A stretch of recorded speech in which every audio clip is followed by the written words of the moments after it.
Почитувани, јас сум Кристина Ампева, активистка за човекови, поточно работнички права од Штип, сопруга и мајка на 3 деца.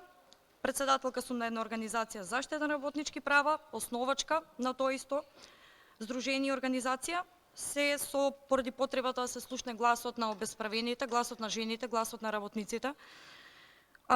Поради моето искуство и тоа што сум се осеќала долги години, оти сум работела во тој сектор како граѓанка од втор ред. Допред да се појави здруженијето, јас како активист до 2017 никој не зборуваше за покачување на плата која што тогаш беше и 150 евра. Од тогаш до сега, за овие 5 години, имаме дадено правна помош на десетици илјади работници. Се повеќе работничките права се високо на агендата на политичарите и наративите нивни, не само за работниците од текстилната индустрија, него целиот приватен сектор. Успех беше еднаш конечно и да докажеме во 30 години независност на Македонија дека се случуваат лажни стечаи на приватни компании кои што се со цел да ги обесправат и да ги остават работниците злоупотребени. Меѓутоа, што направивме ние? Што очекувавме ние? Ја немаме реформата која ни беше ветена, го нема социјалниот диалог, напротив стана монолог. Во почетокот го имаше, морам да кажам, бидејќи тогаш имаше лица во владата кои што честно искрено работеа и сакаа да слушнат и да работат во корист на граѓаните. Збореа па беа замолчени, тргнати и не беа подобни. Болна е сликата, искрено да бидам, да гледате мажи и жени работници како остануваат без неколку плати, како ни системот за исплата на плата ви минат плати од 100 или 2 денара, како тоа суд во Кавадарци на 69 возрастни работнички над 60 години им вели, иако не земале 3 плати, им вели, вие сте криви, треба да платите трошоци кон судот и кон адвокатите од 20.000 евра. А председатели на судови коментираат судски одлуки, а вината не ја гледат во себе. Па затоа, господо, од правосудниот систем, довербата во вас беше до пред некое време 4%, ако во меѓувреме, после сите овие скандали, не е и 0%. Што се случува со нас активистите?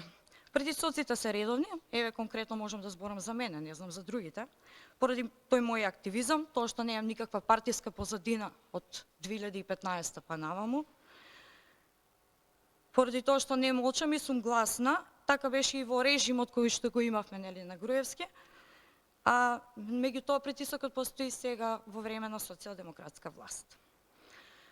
Искрено, мене ми е веќе све исто, освен со тоа што луѓето на фотелите се сменати, но што можете и да направите кога имате партизирана администрација, закони кои нема кој да ги имплементира, мерки за граѓаните, наводно за граѓаните, кои требаше да помогнат, но се носат за затворени врати.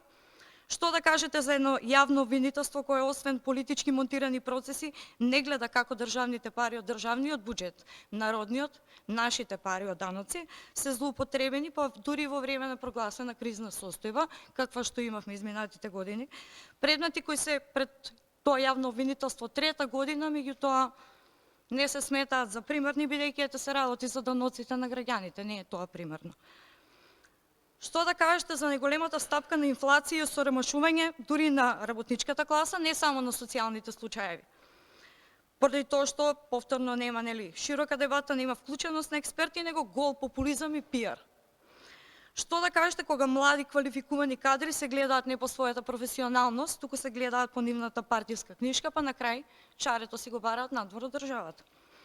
Што да кажете кога млади мајки, бремени жени кои што се вработени дали во приватен, дали во јавен сектор, се отпуштани од работа поради таа нивна бременост, меѓутоа Министерството клучно не ги гледа овие проблеми како приоритетни, него гледа како да го стави работното време во новиот закон за работни односи од 60-70 часа неделно. Што да кажете кога крупниот капитал од странство па и од земјава ви ги крои законите, а не го слуша гласот на работниците? Исто како што ви кажува како треба да ги третирате градежните работници, конфекцијските работници или оние во маркети. Исто така додека зборувате гласно во корист на работникот, во корист на државата, сте државен непријател, барем за мене ќе си кажам. Но еве да се заблагодарам на поканата, да бидам тука денес. Очигледно некој следал нашата борба па не поканил. Очигледно приметиле дека од 2015 не сум се сменила, еве, истата сум. Се трудам да правам промени како индивидуалец, колку и да се минорни, се искрени, се честни со најдобри намери.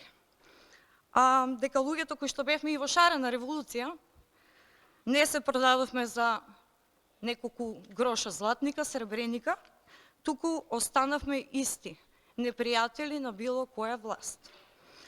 И знам дека во оваа мала и наша мала земја, да, меѓутоа богата, има своји ресурси, но додека властите и политичките партии, морам да пијам вода, само за тоа ќе одземам. Фала. Уште ова ми беше најбитно. Додека имаме власти и политички партии кои плодното земјиште го наменија во панели за фотоволтаици, додека купуваме од странство, а не од македонскиот сточар, од македонскиот земјоделец, од македонските домашни компании, додека провизијата од тендерите ни се поважни од стандардот на граѓаните, додека администрацијата се вработува со партиска книшка, нема да имаме квалитет на услугите, нема да имаме задоволство на граѓаните, а тие токму од нас земаат плата од нашите даноци повторно. Додека кај работникот доаѓаат советувања дека ќе биде подобро, дека, нели, предизборно, а после тоа не име гале дали земале или не земале плата со месец, имаат со што да ги платат сметките и да ги нахранат децата, од ова луѓе не бива држава, не бива ни развој. Затоа овој повик да бидам денес овде го прифатив, бидејќи ни треба обединување на сите, секој кој што искрен, секој кој што ги негува истите вредности, уште пред шарената револуција, секој оно кој што може да придонесе, бидејќи оваа држава и овој народ заслужуваат повеќе, а и можат повеќе. Фала ви.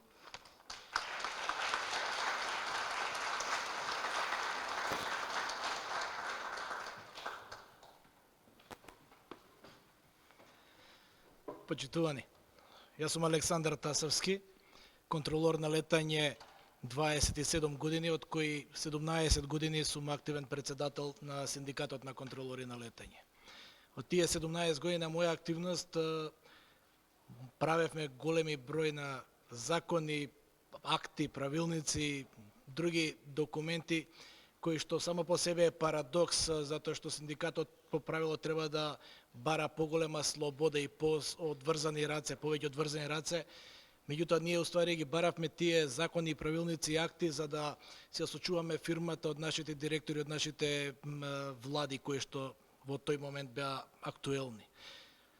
За жал, борбите се долгогодишни, се менуваат партиите, ние секоја година со секоја промена се надевавме дека ќе дојде нешто ново. За жал дочекуваме све полошо и полошо, така да не знаеме дали веќе сакаме да има некоја промена, бидејќи ни е страв што ќе дојде следно. Последната битка што успеавме као синдикат да ја извојуваме е тоа што успеавме да сочуваме квалитет во избор на идните контролори на летање, што беше голем преседан сам по себе, да овдека одредени менаџерски структури, ликови се дрзнат да ги критикуваат институции од Европа, во овој случај беа дански инструктори кои што тврдеа дека немаат искуство после толку години работење, него ние со нашата селекција од некакви партиски кругови или телефонски повици ќе направиме нешто подобро. Меѓутоа, и јас, моите колеги контролори на летање, ја научивме нашата лекција дека професионализмот е она што еден на друг ни помага да обстанеме и да се завршиме нашата работа професионално како што доликува и како што ни е задача.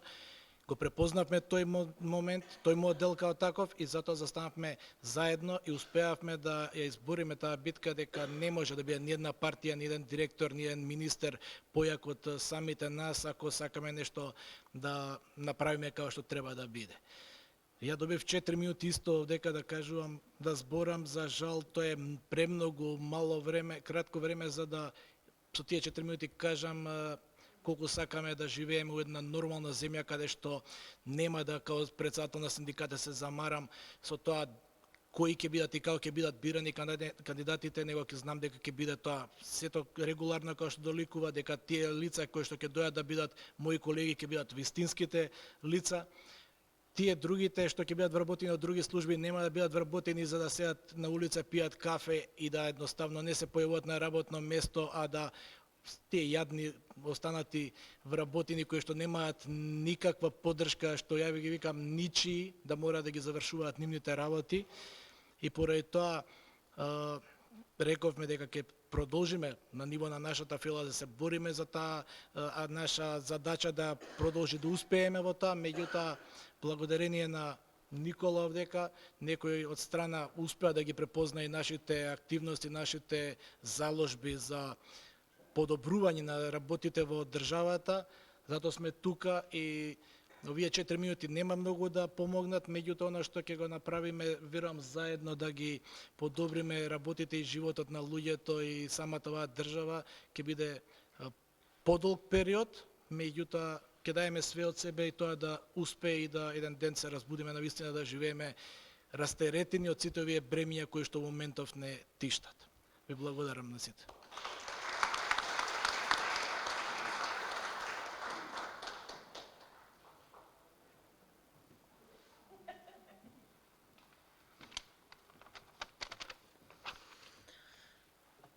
Добро вечер и од мене. Јас сум Елана Димушевска и сум активист за женски права. Работам во на прашањето на насилство врз жени и семејно насилство веќе 15 години. И она што сакам да го со сигурност можам да го кажам е дека за овие 15 години откако сум активно вклучена во овој проблем, напредокот кој што е постигнат е минимален. И можеби дел од вас нема да се согласите со мене, особено ако го земаме во предвид тоа дека 2017 Македонија ја ратификуваше Истанбулската конвенција, па 2021 донесен нов закон за насилство врз жени и семејно насилство. Еве оваа година конечно поминаа и измените на кривичниот законник и влегоа нови дела кои што се поврзани со ова прашање. Сепак јас се уште стојам на тоа дека напредокот е минимален. Зошто? Затоа што она што не се случи овие 15 години е вистинска обезбедување на вистинска заштита за жените и децата кои што преживуваат насилство. Ние како држава и покрај усвојување на сите овие документи и закони не сме ни блиску до исполнување на минималните стандарди за специјализирани сервиси препорачани од Советна Европа. И како тоа изгледа? Тоа изгледа дека ние на национално ниво имаме не повеќе од 60 места во шелтер центрите за згрижување на жени и деца жртви на насилство на национално ниво. 60 места. Имаме советувалишта во кои што се добива бесплатна правна помош, психолошка помош, кариерно советување, кои што се исклучиво раководени од граѓански организации и поддржани од странски донатори. Советувалишта на кои што токму оваа година на поголемиот дел од нив им се заканува затварање заради тоа што ниту националната, ниту локалната власт не смета дека е важно да насочи средства за обезбедување на одржливост на овие услуги, иако самите тие не ги нудат. Живееме во држава во која што жените кои што преживуваат насилство се оставени сами на себе, да се борат, да се снаоѓаат, да развиваат механизми за преживување, да се надеваат и да се молат да кога ќе отидат да пријават во полиција или во центар за социјална работа, им се погоди среќа, односно им се погоди инспектор за семејно насилство или пак социјален работник кој што е сензибилизиран, кој што ја разбира проблематиката и кој што навистина ќе се посвети да им обезбеди согласно своите надлежности потребната помош и поддршка. И ќе им помогне секако да излезат од кругот на насилството. И се додека вистинските професионалци се исклучок, а не правило во системот на заштита, се дотогаш ние нема да може да зборуваме за напредок во оваа област и нема да може да кажеме дека како држава сме обезбедиле сеопфатна заштита за сите оние на кои што има потребна, вклучително и жртвите на родово базирано и семејно насилство. И верувам дека дел од вас сте ги следеле кампањите кои што се тековни во минативе години, како сите декларативно се залагаат за нулта толеранција.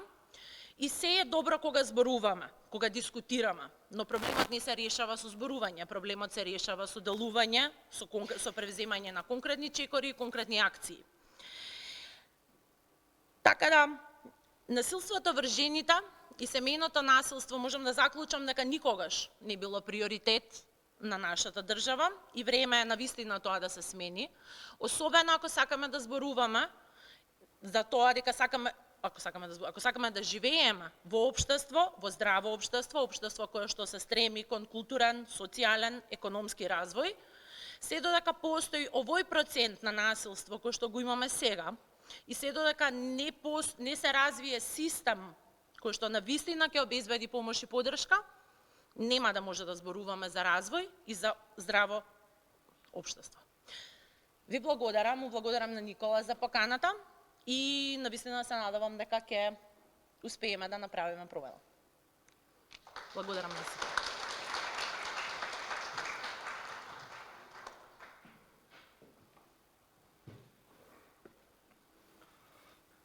Добар ден и од мене. Отидовме со времето за оваа сесија малку повеќе од планираното и не би сакал да должам повеќе од тоа што моите пријатели, колеги, соборци, активисти го кажа. Моето име е Марко Трошановски. Посветен сум на борбата за јавното добро, за општото добро, поголем дел од мојот живот после дипломирањето и за време на истото.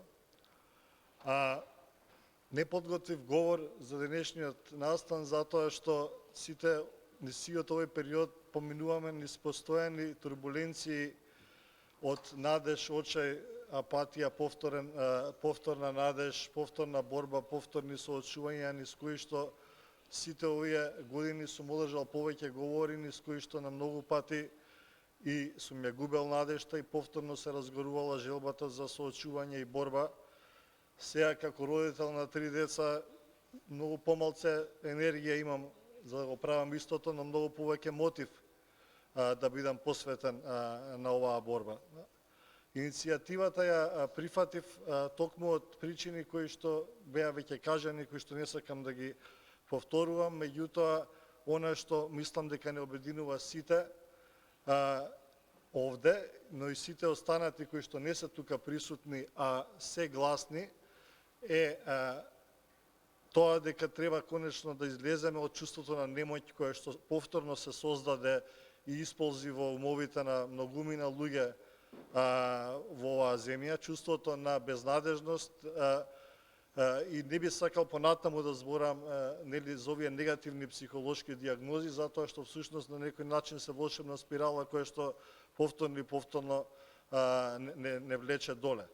Ке зборувам како активист на една граѓанска иницијатива, Шанса за центар, граѓанска иницијатива која што успеа од само неколкумина истомисленици, луѓе реализирани во своите кариери и области, за само еден месец заедничко организирање и делување, да стане трета сила во Советот на општината на градот Скопје, во рамки на општина Центар. Иницијатива која што пред се базираше на меритократија, која што бараше да бидат вистински луѓе на вистински места, која што опфакти и целеше да обединува луѓе кои што знаат што прават и тоа што го зборуваат веќе долго време со својот опус го имаат за себе оставено како квалитет, нов квалитет на нашето заедничко живење и на нашата заедница.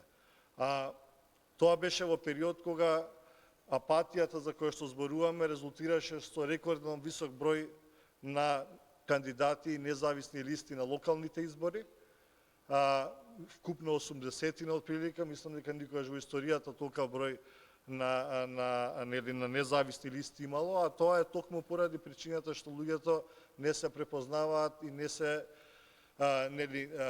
генерално не се препознаваат во политичката понуда или пак начинот на кој што политичките партии ја практикуваат политиката. Една од првите наши заложби токму во Советот преку нашите советници во општина Центар беше малку наивно да ги собереме советниците на сите останати политички партии, водејќи сметка дека еве можеби ова е еден круцијален момент во кој што сите ја препознавме важноста на тоа дека конечно треба да делуваме и работиме за принципи и поканивме советниците на сите партии да се договориме ајде сега да утврдиме догми, постулати, принципи на кои што овој совет ќе води локалната политика, на кои што оваа општина ќе стане нов пример за тоа како се води политика за јавно добро. Релативно беше фијаско тој состанок, нели, мора да кажам, ние малку наивно влеговме во таа приказна, но сепак укажа дека во секој од советниците, да речам, има барем по некој оној остров на интегритет кој што го спомена Никола и каде што сепак може да се препознае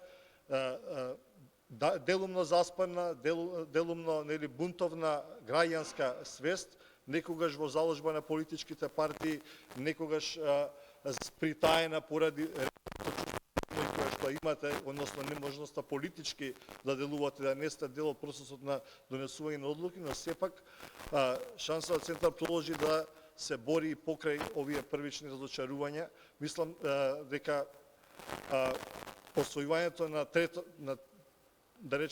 станувањето на трета најголема сила во Советот токму покажа дека луѓето бараат и препознаваат компетентно знаење, автентична, искрена посветеност.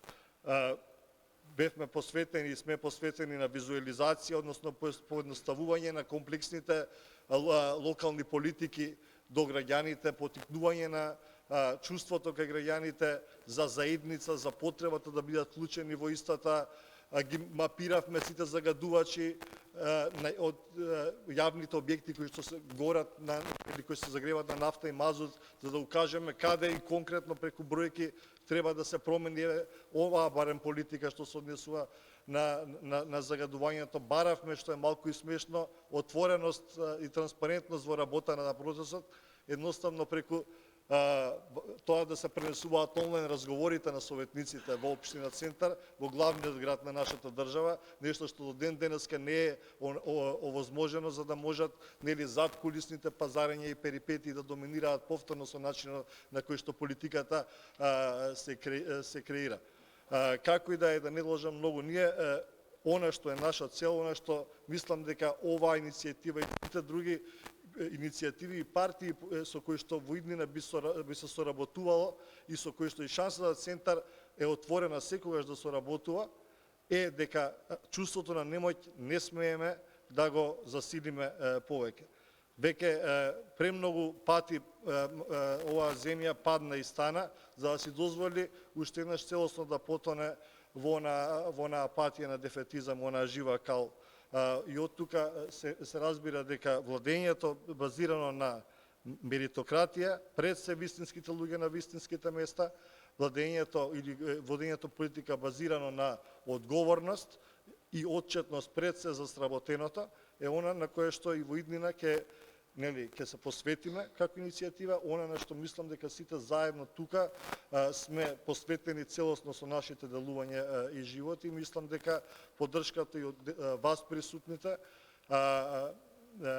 е апсолутно потребна во овој момент и можеби некоја идна диагноза, се надевам на некој иден прибе за болестите на ова општество, ќе биде многу по-позитивна и поведра. Благодарам.